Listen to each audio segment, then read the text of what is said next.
Heart অ্যাটাকে আগেও অনেক মানুষ মরেছেন এবং আগামীতেও অনেক মানুষ শুধু হার্ট অ্যাটাকের জন্যই মারা যাবেন। তো আমরা এমনও দেখেছি একজন মানুষ 40 বছর 45 বছর হয়ে গেছে, অথচ তখনও একজনও হার্টের ডক্টর দেখিয়ে বা এমনি জেনারেল ফিজিশিয়ান দেখিয়ে একটা ইসিজিও করে উঠতে পারেননি। তো হার্ট অ্যাটাক হওয়ার কিছু কিছু লক্ষণ বেশ কিছুদিন আগে, মানে মাসখানেক আগে থেকেই অনেকটা বোঝা যায়। আমি সেই সাইন সিমটমগুলো বলবো এবং এইগুলো জানলে অনেক সময় এই হার্ট অ্যাটাক হলে সেই মানুষের কি করণীয় হবে এবং সেখান থেকে কি করে পরিত্রাণ পাওয়া যায় এবং সর্বোপরি আমাদের জীবনকে রক্ষা করা যায়, সেই নিয়ে আজকে আমি একটা ভিডিও করব এবং এখানে বলবো যে সাধারণ মানুষের অজ্ঞতার জন্য অনেক মানুষ কিন্তু অকালে চলে গেছেন। তাই যারা ডক্টর নন, অনেক সময় বাড়ির মেম্বাররাও অনেকের এই হার্ট অ্যাটাকের অনেক কষ্টকেও তারা গ্যাস্ট্রাইটিস বা গ্যাস থেকে হচ্ছে বলে অনেক ডিলে করেন এবং তারপর কিন্তু পেশেন্ট অনেক সময় খুব খারাপ হয়ে গেছেন এবং আলটিমেটলি মারা গেছেন। তো সেই জন্যে আমি যে লক্ষণগুলোর কথা বলবো, এইগুলো কিন্তু যদি কারোর মধ্যে আসে, তার দু একটাও হয়, সত্তর ডাক্তারের কাছে যোগাযোগ করুন বা সামনাসামনি যে হসপিটাল আছে সেখানে কিন্তু একজন ডক্টরবাবু সবসময় থাকেন, তাদের সুপারভিশনে আপনার কিন্তু প্রাণ ফিরে পেতে পারেন। তো আমার এই ভিডিওর মধ্য দিয়ে আমি মানুষকে সচেতন করার কথাই বলবো। আমি ব্যক্তিগতভাবে অনেক এই ঘটনা দেখেছি। শুধুমাত্র এই নন মেডিকেল পার্সনদের জন্য অনেক সময় হার্ট অ্যাটাক গ্যাস্ট্রাইটিস বলে কাটিয়ে দেওয়ার জন্য কিন্তু অনেক মানুষের মৃত্যু হয়েছে এবং অনেক সময় এমনও হয়েছে যে 68% যে হার্ট অ্যাটাকের মৃত্যু হয় সেক্ষেত্রে কিন্তু এই গ্যাস্ট্রাইটিস বা কিছুই কোনো কমপ্লেন অ্যারাইজ করেনি, সেই রকমভাবেও কিন্তু পেশেন্ট মারা গেছে বা সেটাকে হার্ট অ্যাটাক বলেই চালিয়ে দেওয়া হয়েছে। বাকি 32% যে 32% যে কেসগুলো আছে সেগুলো অনেক সময় অনেকগুলো সাইন সিমটম একসঙ্গে এলে বোঝা যায় বা কি পরীক্ষা নিরীক্ষার মধ্য দিয়ে যেতে হয়, কি করে এর থেকে পরিত্রাণ পাওয়া যায়, আমি সেইগুলো এক এক করে বলবো। প্রথমেই যেটা বলবো যে মাসখানেক আগে থেকেই একটা হঠাৎ একটা অ্যাংজাইটি একটা ফিল করেন, হয়তো রাত্রিবেলা ঘুম আসছে না, একটা টেনশান হচ্ছে, যেটা হয়তো তার বেশ কিছুদিন আগেও এই সমস্যা ছিল না। সেক্ষেত্রে একটা দুশ্চিন্তা তাকে কিন্তু গ্রাস করলো, হয়তো তিনি এক্সপ্লেন করতে পারছেন না যে এটা কি কারণে হচ্ছে, কিন্তু তার একটা দেখা গেল বেশ কিছুদিন যাবৎ যখন তখন একটা দুশ্চিন্তা তাকে গ্রাস করছে। এই রকম যদি কোনো মানুষের কমপ্লেন আসে তাহলে সেক্ষেত্রেও কিন্তু খুব হালকাভাবে নেওয়ার দরকার নেই, একজন ডাক্তারবাবুকে দেখানো খুব দরকার আছে। এটা প্রথম কারণ হলো। তারপরে দেখা গেছে যে একটা ইনসমনিয়া হবে, মানে বেশ কিছুদিন ধরে যে একটা সুন্দর ঘুম যেটা আমরা বলি 7 ঘন্টা কি 8 ঘন্টা, সেই ঘুমটা কিন্তু তার অনেক সময় দেখা যাচ্ছে হচ্ছে না, ঘুমের ব্যাঘাত হচ্ছে, যেটা হয়তো আগে ছিল না। এই বেশ কিছুদিন যাবৎ হয়তো ঘুম আসছে না, হয়তো উনি ঘুমের ওষুধ খান বা যে ঘুমের ওষুধটা উনি অ্যালপ্রাজোলাম বা অন্য কিছু এই ধরনের যে সিডেটিভস কিছু নিতেন, সেটা দেখা গেল এই বেশ কিছুদিন যাবৎ আর সেটা সেই রকমভাবে কাজ করছে না, কোথায় একটা অনিদ্রা হচ্ছে, এটাও কিন্তু একটা কারণ এবং এটা বেশ কিছুদিন ধরেই এটা দেখা দিতে পারে। তারপরে অনেক সময় একটা হয় ফ্যাটিগ হয়, মানে এত ক্লান্তি দেখা যায়, যেটা হয়তো উনি অনেক আগেও অনেক কাজ করেছেন, এই কাজগুলোই হয়তো করেছেন, দেখা গেল তখন সেই কাজগুলো করতে তার কোনো কষ্ট হতো না।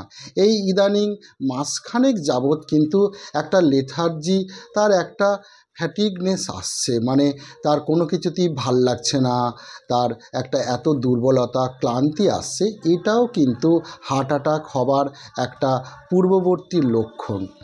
আবার অনেক সময় একটা চেস্ট পেন হয়, এই চেস্ট পেন কিন্তু যে শুধু মাত্র বাঁদিকে হবে হার্টের প্রবলেম হলে সেই রকম কিন্তু নয়।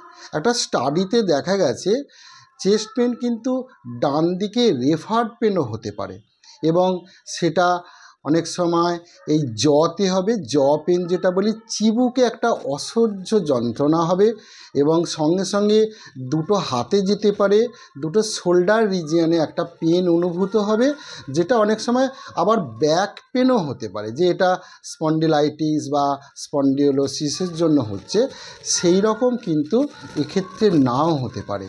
এই রেফার পেন কিন্তু অনেক সময় এমনও হয়েছে স্টোমাক এবং হার্টের অবস্থান প্রায় পাশাপাশি বলে এপিগ্যাস্ট্রিক রিজিয়ানে কিন্তু একটা অনেক সময় ডিসকমফোর্ট ফিল হয় বা এইখানটা একটা কিন্তু পেন অনুভূত হয়। এই ক্ষেত্রেই মানুষ কিন্তু বেশিরভাগ ক্ষেত্রে ভুল করে ফেলেন যে এটা হয় গ্যাস্ট্রাইটিস বা ইনডাইজেশন বা ডিসপেপসিয়া, এই কারণে হয়তো এই পেনটা তার হচ্ছে। হয়তো উনি অনেক সময় পিপিআই বা অ্যান্টাসিড নিতেন, কিন্তু অন্যবারে যে তার অ্যাসিডিটির জন্য যে প্রবলেমগুলো, যে কষ্টগুলো ছিল, এটা সম্পূর্ণরূপে একটা ডিফারেন্ট পেন কিন্তু তার অনুভূত হবে। এটাও কিন্তু একটা বড় লক্ষণ হিসাবে দেখা দিতে পারে। আর অনেক সময় আমরা এমনও দেখেছি যে তার একটা নৌসিয়া ভমিটিং টেন্ডেন্সি আছে। অনেক সময় যে দেখা গেল এর জন্ডিস হয়েছে কিনা, গল ব্লাডারে স্টোন হয়েছে কিনা, এই রকম কোনো হয়তো হিস্ট্রি নেই। একটা পরীক্ষা করে দেখা গেল তার সমস্ত বিলিরুবিন রিপোর্ট ভালো আছে, সোনোগ্রাফিতে তার কোথাও স্টোনের হিস্ট্রি নেই, হয়তো ডিসপেপসিয়া বা গ্যাস্ট্রাইটিস হয়তো হচ্ছে বলে উনি ভাবলেন, কিন্তু মাঝে মাঝেই তার হয়তো দেখা যাবে অনেকটাই গ্যাস্ট্রাইটিস হচ্ছে, এই রকম একটা নৌসিয়া ভমিটিং টেন্ডেন্সি আসছে, বা উনি অনেক সময় বমি করে ফেলছেন। এই রকমও কিন্তু অনেক সময় একটা সাইন সিমটম দেখা যায় এবং পেশেন্ট কিন্তু এই কষ্টগুলো অনুভব করতে পারেন। আর একটা অনেক সময় দেখা যায় অ্যাঙ্কেল জয়েন্ট, দুটো পায়ের গোড়ালি অনেক সময় হয়তো ফুলছে, হয়তো ইউরিক অ্যাসিড বেড়েছে বা রিউমাটয়েড আর্থ্রাইটিস বা বিভিন্ন ধরনের হয়তো আর্থ্রাইটিসের জন্য ফুলছে, এই রকম ভেবে হয়তো উনি এটা বসে থাকলেন বা বাড়ির কেউ হয়তো বললেন যে ওটা বসে আছে বলে পা ফুলছে, কিন্তু এটাও একটা ইন্ডিকেশন দিতে পারে যে পেরিফেরাল ব্লাড বা সেখান থেকে রক্ত যে পাম্পিং হার্টের যে কাজটা করে সেটা হয়তো ঠিকমতো করতে পারছে না, বা অনেক সময় সেই ব্লাডটাকে নিচে থেকে টেনে আনতে পারছে না। একটা জেনারেলাইজ যে অ্যানাসার্কাস, যেটা আমি একদম ইডিমা বলবো, অ্যানাসার্কাস সেই রকম নয়, একটা লোয়ার এক্সট্রিমিটিস যেটা বিলো অ্যাঙ্কেল জয়েন্ট, এই ফুট এই অঞ্চলটায় কিন্তু একটা সোয়েলিং অনেক সময় এই রকমভাবে কিন্তু দেখা যায়, যেটা অনেক সময় এটা আমাদের মনে হয় স্টোমাক পেন। তো আমি আগেও বললাম। আর একটা যেটা সবচেয়ে দেখা গেছে, অনেক সময় মানুষ খুব ডিসনিয়া হচ্ছে, একটা শ্বাসকষ্টর মতো হচ্ছে, যেটা ওনার আগে হতো না। আগে হয়তো উনি দোতলায় তিনতলায় এমনি টানা উঠে পড়তেন, তখন কিন্তু একটা হাঁপ ধরা কষ্ট বা বুকে লাগা এগুলো হতো না। রিসেন্ট কিন্তু দেখা যাচ্ছে উনি দোতলায় বা তিনতলায় উঠলে সেই কষ্টটা কিন্তু অনুভূত হচ্ছে। এই ডিসনিয়া বা শর্টনেস অফ ব্রিদিং, যেটা আমরা অনেক সময় বলি যে তার একটা শ্বাসকষ্ট অনুভূত হচ্ছে, এটাও কিন্তু হার্ট অ্যাটাক হওয়ার একটা বেশ কিছুদিন আগে থেকে এটা লক্ষণ প্রকাশ পায়। আর একটা অনেক সময় আমরা দেখেছি যে একটা সোয়েটিং হবে, হট করে একটা মানুষের প্রচণ্ড সোয়েটিং হয়ে গেল। সোয়েটিং হয়তো আরও অনেক কারণে হচ্ছে, হয়তো হাইপোগ্লাইসিমিয়া হয়ে গেছে, বা আরও একটা এনএসএআইডি খেয়েছেন, পেন কিলার খেয়েছেন, বা কোনো ব্যথার উনি রুগী হয়তো রিউমাটয়েড আর্থ্রাইটিস বা অস্টিও আর্থ্রাইটিসের জন্য যখন অ্যাকুট স্টেজে থাকে সেক্ষেত্রে, বা এক্সজস্টন হচ্ছে সেক্ষেত্রেও কিন্তু যেমন সোয়েটিং হয়, কিন্তু হঠাৎ করে এইরকম একটা সোয়েটিং হয়ে যাওয়া, এইগুলো কিন্তু খুব হার্ট অ্যাটাক হওয়ার একটা আগে থেকে লক্ষণ প্রকাশ পায়।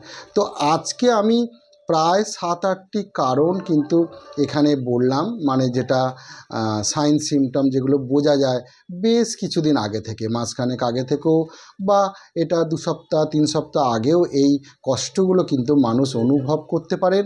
তখন যদি মানুষ কোনো ডক্টরের কাছে যান, উনি প্লেনভাবে কিন্তু একটা ইসিজি করেও দেখা যেতে পারে। কিন্তু আমাদের ভারতবর্ষে 40-45 বছরের মানুষ হয়ে গেছেন, অথচ তখনও একবারও সুগার টেস্ট করেননি বা ইসিজি হয়নি।